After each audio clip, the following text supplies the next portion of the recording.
जम्मू कश्मीर से बहुत सुकून देने वाली खबरें आ रही हैं, प्यार भरी स्नेह भरी हवा वहाँ चल रही है, लेकिन उसकी चर्चा मीडिया में बिल्कुल नहीं है। हरियाणा की बहुत चर्चा हुई, लेकिन जम्मू कश्मीर की चर्चा चुनाव परिणाम के बाद से ही नहीं हुई। अगर वहाँ पर भाजपा जीत जाती तब तो हरियाणा से भी ज़्यादा चर्चा जम्मू कश्मीर की होती कि देख लीजिए 370 हटाने का असर क्या हुआ और ये बदल गया और वो बदल गया, लेकिन वो हुआ नहीं, वहाँ भाजपा जीती नहीं। तो चुनाव परिणाम के दिन से ही वो चर्चा से उसको बाहर कर दिया गया। और अब 2-3 ऐसी घटनाएं हुई हैं जिससे मैं कह रहा हूँ कि वहाँ बहुत सुकून देने वाली वहाँ से खबर आ रही है। एक तो वहाँ पर जो दशहरा बीता अभी, और इस दरमियान बहुत ख़ास बातें वहाँ हुई। और दूसरा, वहाँ एक कम्युनिस्ट विधायक का जीतना, वो भी एक प्रतिबंधित संगठन द्वारा समर्थित एक निर्दलीय प्रत्याशी को हरा के उनका जीतना। जमाते इस्लामी मीडिया के मुताबिक वहाँ प्रतिबंधित संगठन है, उसके जो समर्थित प्रत्याशी थे उसको हरा के जीते हैं वहाँ कम्युनिस्ट विधायक, 5वीं बार जीते हैं। वो भी बहुत खास संदेश देता है। CPM के वो विधायक हैं। इन्हीं 2 चीज़ों पर मैं बात करूँगा। तो देखिए, वहाँ पर दशहरा अभी मनाया गया और दशहरे में वहाँ पर रावण का पुतला जलाया गया, दुर्गा पूजा की गई। वहाँ पर रावण का पुतला जो जलाया गया, उस पुतला जलाने में खुद इंडिया गठबंधन के नेता, नेशनल कॉन्फ्रेंस के नेता फारूक अब्दुल्ला शामिल थे और उनके साथ कई और नेता भी शामिल थे। उसमें हैं डॉक्टर शेख मुस्तफ़ा कमाल, वो भी दशहरा उत्सव में शामिल थे। बहुत सारे ऐसे प्रमुख नेता थे, मंच पर थे। और उसमें कश्मीरी पंडित भी थे, उस मंच पर भी थे। और कार्यक्रम तो में वो आयोजक थे, वही लोग मुख्य रूप से कर रहे थे, कश्मीरी पंडित ही। और इस अवसर पर फारूक अब्दुल्ला ने कहा कि अब वक्त आ गया है कि कश्मीरी पंडितों को कश्मीर लौट आना चाहिए। ये बहुत ख़ास बात उन्होंने कही और अपील की उन्होंने कि कश्मीरी पंडित कश्मीर लौट आएँ। एक तो बात ये। दूसरी बात कि उमर अब्दुल्ला, तो ये जो है 54 साल के हैं, तो अधेड़ तो हो ही गए हैं, लेकिन अभी आप कह सकते हैं कि एक तरह से युवा हैं और जोश वाले हैं। इनका अगर आप ट्विटर पर देखें, इनका फेसबुक पर देखें आप, तो इन्होंने भी विजयादशमी की शुभकामना दी है, दशहरा की शुभकामना। राम जो है वो रावण को तीर चलाते हुए उस तस्वीर के साथ इन्होंने दशहरे के लिए सबको शुभकामना दी। और उसी में इन्होंने लिखा कि जो ये प्रेम और मोहब्बत का जम्मू कश्मीर है, और यहाँ पर पूरे कश्मीर में प्रेम और स्नेह की हवा बह रही है, बयार बह रहा है यहाँ पर। तो हवा इस तरह से है और सबको चारों तरफ से ये जो प्रेम और स्नेह दिखाई पड़ रहा है, ये बहुत सुकून दे रहा है, बहुत अच्छा लग रहा है, लोगों का जो रिस्पांस आ रहा है। तो ये तो उनका था। इसके बाद उन्होंने जो दशहरे पर मैसेज दिया, वो भी बहुत जो बाकी हिंदुस्तान में दिया जा रहा है कि बुराई पर अच्छाई की जीत का प्रतीक है।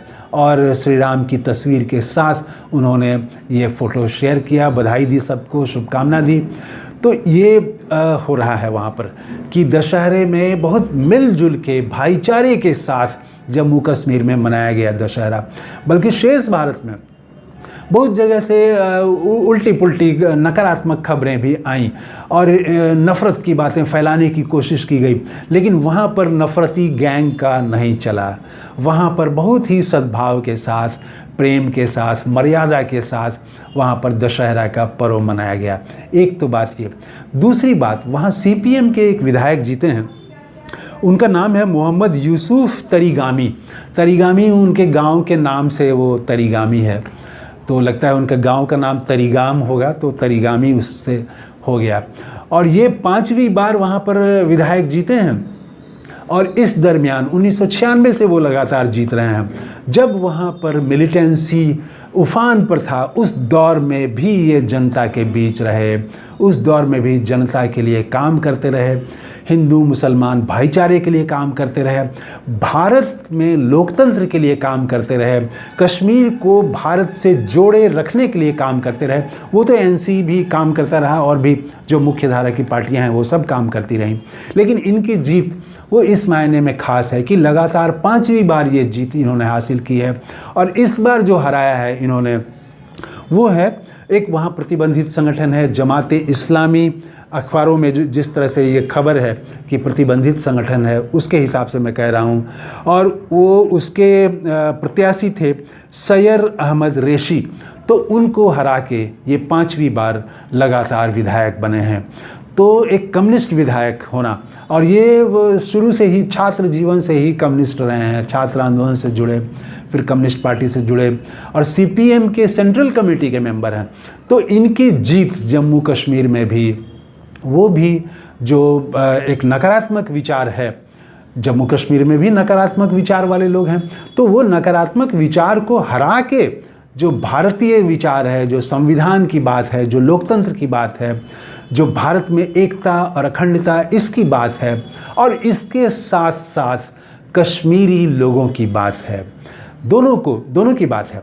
भारत बिना कश्मीर के नहीं है। अगर कश्मीर में काम बात करें तो आप, तो भारत तो संघ है, विभिन्न संस्कृति, विभिन्न भाषा और विभिन्न राज्यों का, तो ये संघ है। तो सबका, संघ का भी, राज्यों का भी विकास और देश भी मजबूत, ये दोनों चीज़ें एक दूसरे से जुड़ी हुई हैं।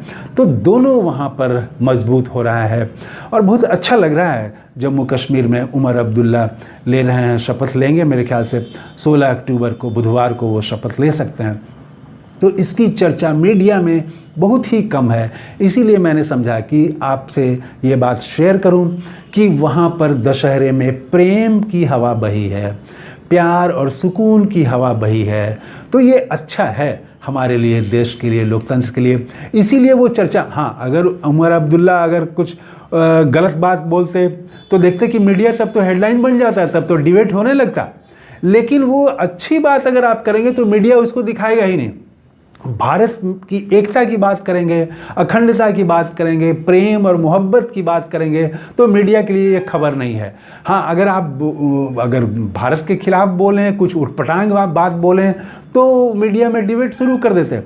लेकिन जम्मू कश्मीर से प्रेम की बात आ रही है, सुकून की बात आ रही है, इसीलिए मीडिया को अच्छा नहीं लग रहा है। मीडिया भी नफ़रत को बढ़ाता है।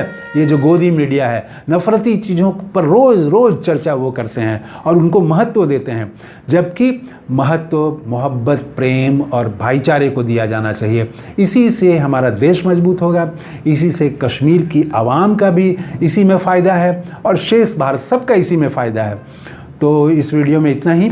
कैसा लगा आपको, और जम्मू कश्मीर में जो उमर अब्दुल्ला जिस तरह से वहाँ पर काम कर रहे हैं, शपथ लेंगे, इस पर आपका क्या कहना है, कमेंट करके ज़रूर बताइएगा। थैंक यू, धन्यवाद, जय हिंद।